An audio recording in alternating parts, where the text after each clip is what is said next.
Hello guys, my name is Abdurrahman and welcome to our YouTube channel Apex Academy। आज हम set के हवाले से कुछ MCQ सॉल्व करेंगे।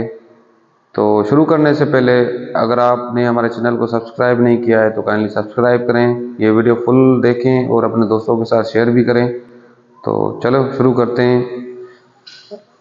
हमारा क्वेश्चन MCQ है, which are the following is right about sets A is equal to 1 2 3 and B is equal to ABC। तो यहाँ पर हमारे पास ऑप्शंस हैं। ऑप्शन 1 है A is member of A, small A member है सेट A का। देखते हैं यहाँ पर A नहीं है, इसलिए ये ऑप्शन हमारा हो गया रॉन्ग। अब मैंने आपको पहले ही बताया है कि ये जो सिंबल होती है इसका मतलब होता है मेंबर ऑफ। दूसरा हमारा ऑप्शन है A is equal to B, जिसका मतलब है कि A और B दोनों बराबर हैं। बराबर का मतलब है कि सेम एलिमेंट्स हों। यहाँ पर सेम एलिमेंट्स दोनों में नहीं है, इसलिए ये हमारा ऑप्शन B गलत हो गया। तीसरा हमारा ऑप्शन है A is equivalent set of B। अब ये जो सिंबल होती है इसका मतलब होता है इक्विवेलेंट। इक्विवेलेंट मीन्स एक जितने सेम मेंबर्स हो, जिसमें इक्विवेलेंट मीन्स सेम तादाद हो, सेम नंबर ऑफ एलिमेंट्स हो, एक जितने एलिमेंट्स हों। अब इसमें देखते हैं सेट A में 3 मेंबर्स हैं, सेट B के भी 3 मेंबर्स हैं, तो ये इन दोनों सेट्स के मेंबर्स एक जितने हैं, तो इसलिए ये हमारा ऑप्शन राइट हो जाएगा।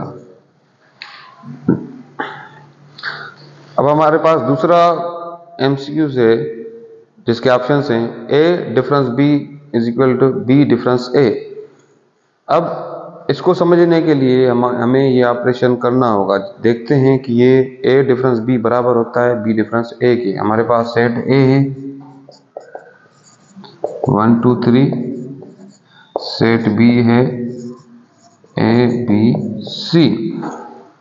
बाकी जो रिमेनिंग एलिमेंट्स होंगे वो हमारे हो जाएंगे A डिफरेंस B, जो कि बनेंगे 1 2 3। और अगर हम B डिफरेंस A करेंगे तो इसका मतलब है B के मेंबर से A को एलिमिनेट करना। A को एलिमिनेट करेंगे तो बच्चे रिमेनिंग एलिमेंट्स कौन से होंगे A B C।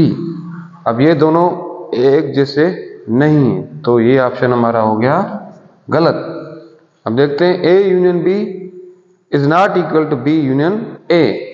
तो इसको हम सॉल्व करते हैं। A सेट है 1 2 3, B सेट है A B C, तो A यूनियन B हो जाएगा हमारा। हमें पता है कि दोनों सेट्स के मेंबर्स हम A यूनियन B में लेते हैं, तो हमारा जवाब आ जाएगा 1 2 3 A B C। अब B union A B same हो जाएगा क्योंकि दोनों के एलिमेंट्स हम निकालते हैं, तो A B C 1 2 3। अब ये दोनों इक्वल है क्योंकि ऑर्डर मैटर नहीं करता है, मेंबर सेम है दोनों में, इसलिए ये सही है, ये दोनों बराबर हैं, तो ये ऑप्शन भी हमारा गलत हो जाएगा।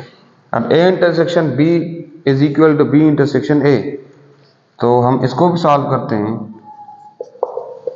A is equal to 1 2 3, B is equal to A B C, तो A इंटरसेक्शन B हो जाएगा। अब A इंटरसेक्शन में हम वो मेंबर्स लेते हैं जो दोनों में कॉमन है। अब यहाँ पर A और B में कोई भी एलिमेंट कॉमन नहीं है, तो इसलिए ये हमारा सेट हो जाएगा नल। इसको ऐसे लिखते हैं या फिर ऐसे। अब B इंटरसेक्शन A हो जाएगा हमारा, इसमें भी कॉमन एलिमेंट्स नहीं है, तो ये भी हमारा हो जाएगा नल सेट। इसको हम ऐसे लिखेंगे या फिर ऐसे। अब A इंटरसेक्शन B का बी होगा नल सेट और बी इंटरसेक्शन होगा नल सेट, तो ये दोनों इक्वल हैं, तो इसीलिए हमारा ऑप्शन 3 सही है।